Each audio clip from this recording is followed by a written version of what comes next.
Deixa Deus te quebrar. Não tem nenhum problema, vai ser melhor para você. Quando a bênção chegar, Deus vai falar assim: agora passa para ele, passa para aquilo. Não, mas ele passa para ele. Mas o senhor passa para ele. Mas e como é? Fica quieto. Passa para ele. Deixa Deus ser Deus na sua vida. Obedeceu? Prepare-se, porque Deus vai liberar a bondade dele sobre a sua vida. Aquilo que você reputava que era importante é nada perto daquilo que de verdade é para você. Por que as pessoas se complicam na vida? Porque elas fazem as suas rotas e as suas escolhas. Aí elas vão, perdem tempo no caminho que seguiram, não adianta prosseguir, vai ter que voltar. Alguém aqui já teve a experiência de foi trabalhar, foi passear, está cansado, chegou em casa, vai abrir a porta, cadê minha chave? O que você tem que fazer? Você tem duas escolhas. Ou você arrebenta a porta, e depois vai ter que chamar o chaveiro, não vai conseguir dormir. Ou você vai ter que voltar, pegar a chave, para poder entrar direitinho. E se a polícia passar e ver você arrebentando a porta, você ainda corre o risco de ser preso. Então, queridos, nós não podemos dar mole. Fica tranquilo, fica na paz. Como diz a Ruth, fica gelos. Ou seja, fica gelado. Tem que deixar Deus, deixa Deus cuidar. Você vai se enveredar pelas coisas aí, você vai ter que voltar. Você só vai perder tempo, vai ter que voltar. Tempo perdido não se recupera. Estas são as palavras de Thomas Mann. Perderam-se ontem entre o nascer e o pôr do sol. 2 horas. Cada uma delas feitas de 60 minutos de ouro, engastadas com 60 segundos de diamante. Não se oferece recompensa nenhuma, porque perderam-se para sempre. Tempo perdido não se recupera. Ah, vou recuperar o prejuízo. Não existe. Você vai começar daqui para frente e se começar certo. Boa noite a todos. Paz seja com cada um de vocês. Jesus se apresenta depois da sua ressurreição na reunião, na sala onde estavam todos os discípulos assentados. Eles estão amedrontados, eles estão preocupados, sem entender o que é que o futuro lhes reserva. As portas estão trancadas porque eles estão se sentindo acuados. E Jesus aparece entre eles. E Jesus olha para eles e diz: paz seja convosco. Jesus está dizendo isso para nós aqui nesta noite. Paz seja convosco. Amém?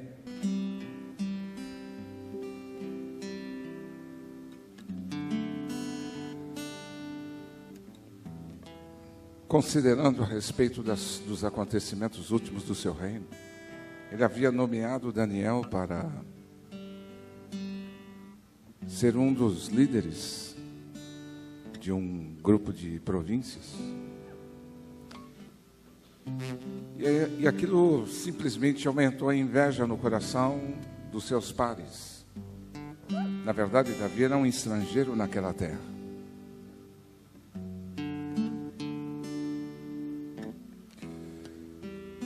E quando o rei foi induzido a estabelecer um decreto, aquilo ia contra a vida de Daniel e de todo o povo de Deus. Daniel era um homem que orava. Eles falaram aqui de orar, de motivo de orar. Daniel, diz o texto do capítulo 6, era um homem que orava 3 vezes ao dia, com a janela aberta, olhando para o lugar onde o sol nasce. E quando o rei Dario se deu conta, Daniel estava sendo conduzido para a cova dos leões. E uma das palavras do rei Dario era que Daniel era um homem diferente, porque em Daniel havia um espírito excelente. É exatamente isso que nós precisamos ter. Um espírito excelente, excelência de espírito. Para termos um espírito excelente, o Espírito Santo precisa morar em nossa vida. Provérbios 2:6 está escrito o seguinte: porque o Senhor dá a sabedoria, e da sua boca vem a inteligência e o entendimento. Vou repetir. Porque o Senhor dá a sabedoria, e da sua boca vem a inteligência e o entendimento. Por que eu estou tomando esta passagem das Escrituras? Porque nós estamos falando aqui sobre relembrar, retomar, resgatar, reviver, recobrar. Isso quer significar que nós vamos trazer à tona valores que talvez estejam obscurecidos, valores que talvez estejam soterrados, solapados. Tantas são as questões com as quais nós lidamos todos os dias. E o assunto que nós vamos relembrar é criação, a criação. E quando a gente fala de criação, nós precisamos ter um entendimento além da conta. Mas eu quero que vocês venham comigo para o livro do Gênesis. Eu não vou debater evolucionismo e criacionismo, só para vocês terem uma ideia aonde eu quero chegar. Um perito da Polícia Federal, ele conversando com um colegiado de aprendizes, ele dizia para eles o seguinte: eu não me preocupo com a nota falsa, se referindo às cédulas, ao dinheiro. Eu não me preocupo com a nota falsa. Eu identifico instantaneamente a nota falsa, porque eu conheço a verdadeira. Então, quando eu conheço a verdade, eu não tenho que me preocupar com aquilo que é falso. Tá certo? Não é boa? Então, o que nós temos que olhar para isto. E a Bíblia vai dizer para nós, no capítulo 1 do livro do Gênesis, o quê? Ela vai dizer assim, isso aqui é muito lindo, gente. No princípio, não é legal isso? No princípio. O livro começa, no princípio, criou Deus os céus e a terra. De onde Deus criou? Deus cria do nada. A palavra é bara. Portanto, eu quero que você entenda o seguinte: para nós é difícil a gente conjecturar e interpretar o que significa criar do nada, porque para nós já está tudo criado.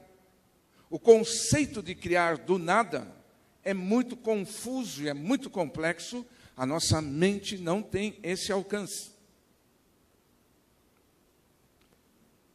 Você constrói a partir de algo que já existe, da matéria existente. Deus criou do nada. O que nós vemos, Deus criou do nada. O que é que Deus criou? O texto diz que Deus criou os céus e a terra. Quando a gente fala de céus, a gente está falando de universo, de firmamento, de infinito. Então, queridos, nós precisamos entender qual é o propósito de Deus para nós. O livro do Gênesis foi escrito para dizer que havia um caminho bom. E o livro de Gênesis vai mostrar que o homem escolheu o caminho errado. É por essa razão que o livro do Gênesis foi escrito.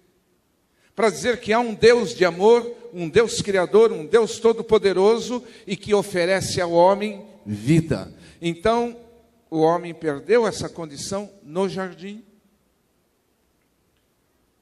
E Deus, que é bom, disse assim: eu preciso salvar o homem. E ele envia seu filho. Jesus morre no meu lugar, no seu lugar. E qual é a proposta de Deus?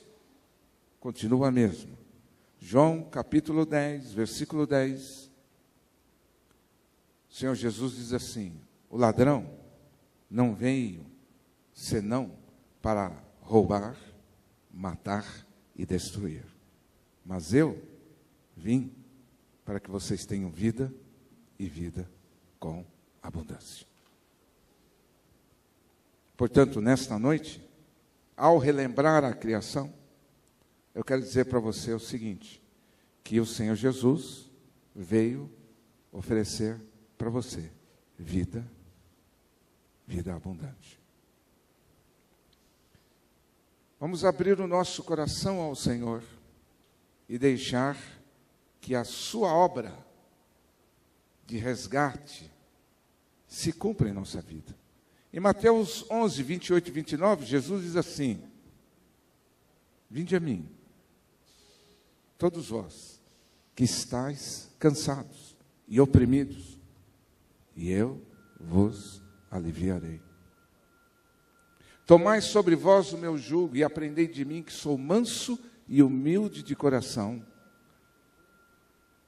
e encontrareis descanso para as vossas almas.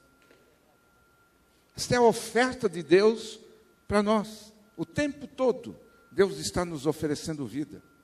O tempo todo Deus está nos oferecendo salvação. O tempo todo Deus está nos apontando um caminho. O homem perdeu o caminho no jardim. E Deus mostra agora para o homem um caminho no deserto. Quando nós estamos vivendo no mundo em que estamos vivendo, com todas as suas mazelas, com todas as suas amarguras, destruições, violências, injustiças, tanta coisa ruim no tempo em que estamos vivendo, isto é deserto. Mas há um caminho. Esse caminho tem um nome: Jesus Cristo. E Ele está aqui nesta noite. É só você tocar nas orlas das suas vestes e a virtude será transferida para a sua vida. E com esta palavra eu quero abençoar a sua vida, em nome de Jesus. Antes de entrar no livro de Lucas, só para você entender um pouquinho, vem comigo até Romanos capítulo 8. E deixe-me explicar-lhe uma coisinha aqui que mostra, que define qual é um dos aspectos da nossa missão aqui na Terra. Romanos capítulo 8.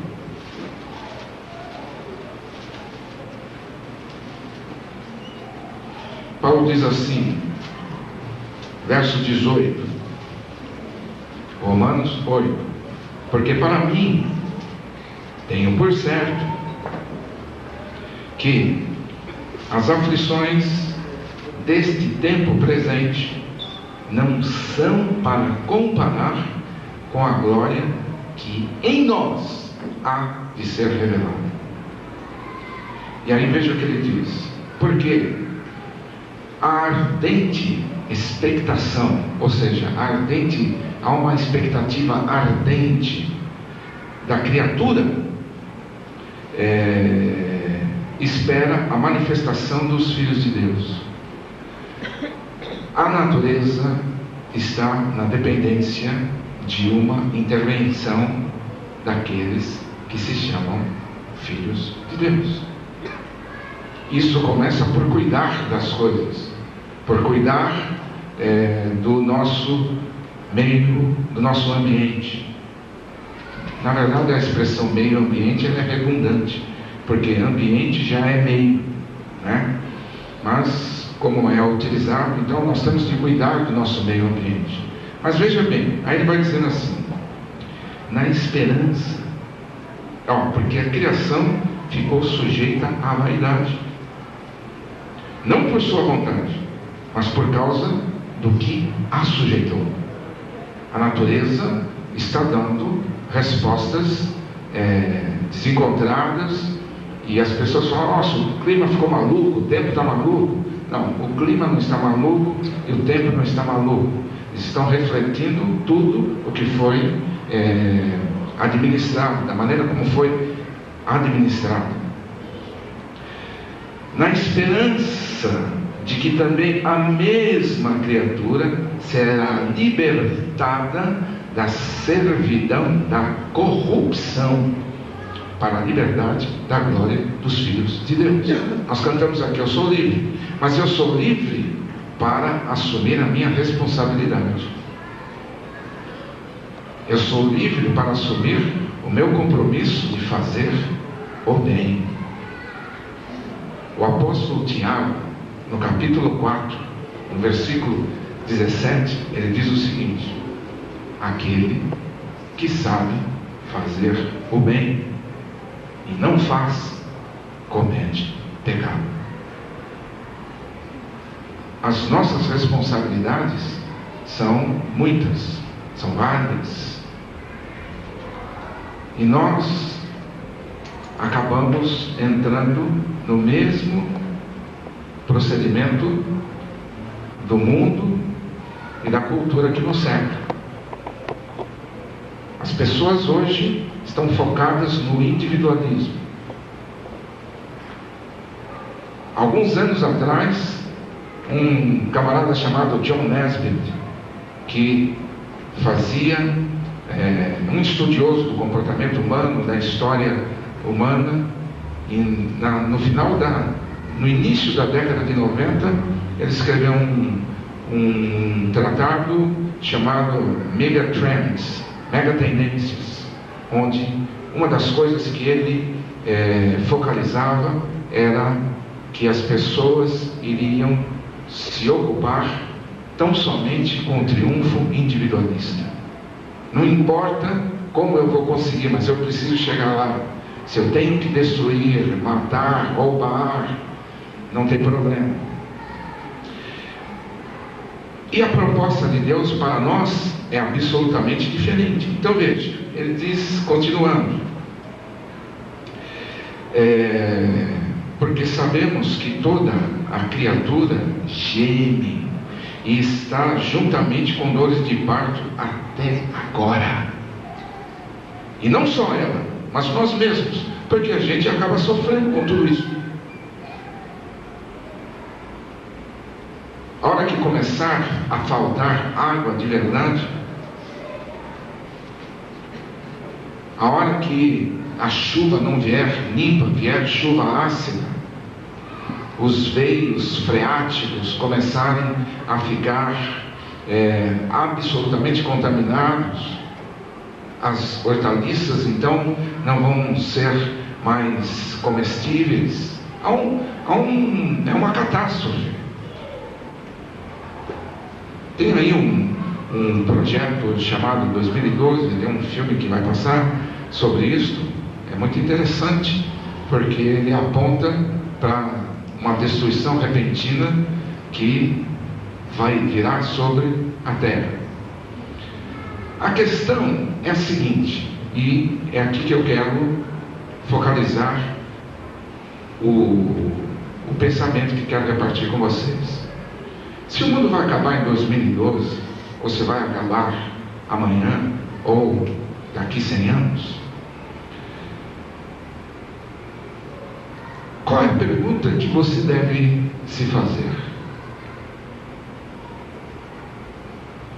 Quando Deus disse ao profeta que falasse para o rei Ezequias: coloca em ordem a tua casa, porque hoje você vai morrer.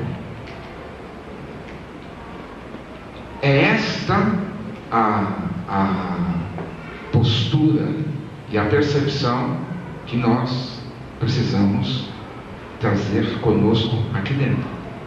Se Deus me pede contas hoje, agora, o que vai ser de mim? A minha vida está em ordem com Deus? Ou existem entraves e coisas pendentes que não foram resolvidas? Eu tenho que resolver nos meus dias aqui na terra. Depois não existe mais esta possibilidade. O que vier ao homem, Hebreus 9:25, ao homem é dado morrer uma só vez, vindo depois disto o juízo. Então a gente precisa atentar para a verdadeira realidade. Agora é tempo de festa, Natal, e a gente acha que está tudo bem só porque é Natal. Não, queridos, nós podemos, eu tenho falado isso, vamos viver entendendo que nós não pertencemos aqui. Eu não posso me permitir ser consumido por toda essa estrutura, por todo esse sistema que tem por propósito me afastar dos caminhos de Deus e da santa vocação do Evangelho. O que atenta prudentemente para a palavra achará o bem, e o que confia no Senhor será bem-aventurado. Palavra tem de ser o centro da minha atenção, e confiar em Deus. A junção dessas duas coisas faz de mim uma pessoa bem-aventurada. A expressão bem-aventurada está relacionada com ventura. A gente conhece mais a palavra aventura, que significa muito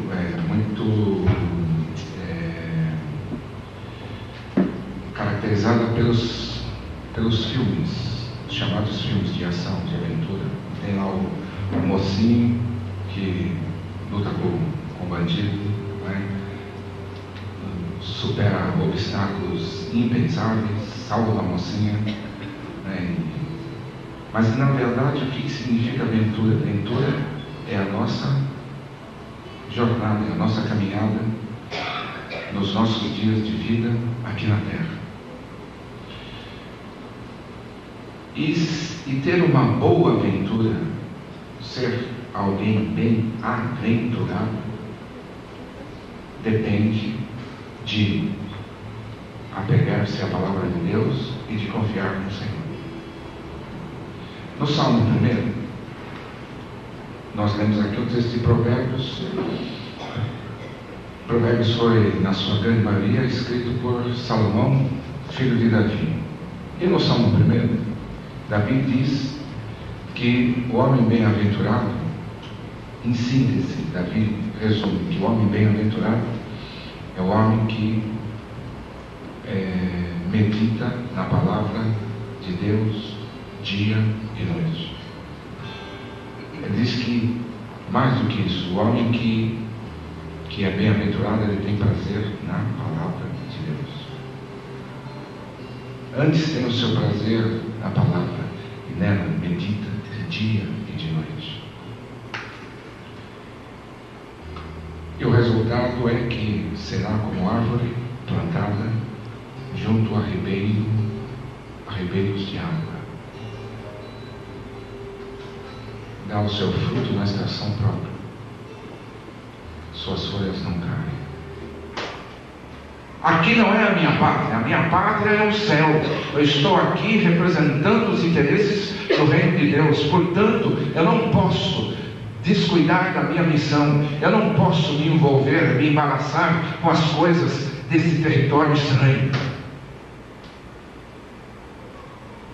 Paulo diz que aquele que se embaraça com as coisas desta vida não milita legitimamente, não vai ser reconhecido.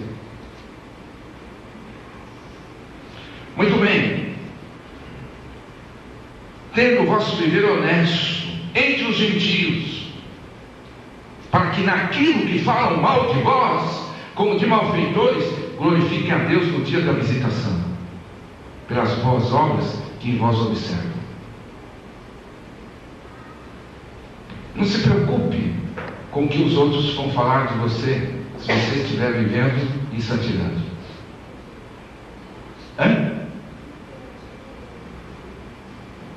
Dia da visitação é o dia da manifestação de Deus. É o dia em que Deus vai confirmar quem é e quem não é. Ou seja, em Mateus capítulo, ela me perguntou o que é dia da visitação. Dia da visitação é o dia em que nós vamos ser confirmados por Jesus Cristo, se somos bodes ou se somos ovelhas. Então, quando eu faço boas obras, não porque eu quero exibir, mas porque agora eu tenho uma nova natureza, mesmo que muita gente fale mal a meu respeito, eu estou fazendo aquilo que é próprio de Deus. O que vai prevalecer no dia do juízo? Não é o que os outros falam, mas é o conceito que Deus tem a meu respeito. E aí, nesse dia, é que as coisas vão ficar muito claras. Escuta, você falou isso, mas você não fez o que ele fez. Aí, por isso que Jesus disse que nós devemos sair fora do juízo. Isso é outra coisa, quando eu li lá, malícia, fingimento, né? As pessoas falam uma coisa de outra pessoa, mas tem um outro comportamento na frente dela. Quando eu falo para vocês de estar absolutamente isento, eu poderia ter problemas com um monte de pessoas, por coisas que me fizeram. Paulo diz assim: esquecendo das coisas que para trás ficam, prossigo para o alvo da soberana vocação que está diante de mim. Eu vou respeitar, vou tratar bem, do mesmo jeito. Jesus diz em Mateus 7 que aquilo que vocês querem que os homens os façam, fazei eu vós também. Eu vou plantar aquilo que é bom, que eu quero colher para minha vida. Não por interesse, mas porque, com o passar dos anos, eu tenho sido treinado pelo Espírito Santo a agir dessa maneira. Qual o resultado disso? Eu tenho colhido bênçãos. Eu tenho colhido bênçãos. Não adianta eu ficar carregando amargura, ressentimento, tristeza. Fulano fez isso, Beltrano fez aquilo, Ciclano fez aquilo. Eu estou olhando para aquele dia. A minha ambição, eu gostaria que esta fosse a sua ambição, quando chegar naquele dia, ouvir de Jesus Cristo: bem está, servo bom e fiel. No pouco fosse fiel, entra no gozo do teu Senhor, no muito eu vou te colocar.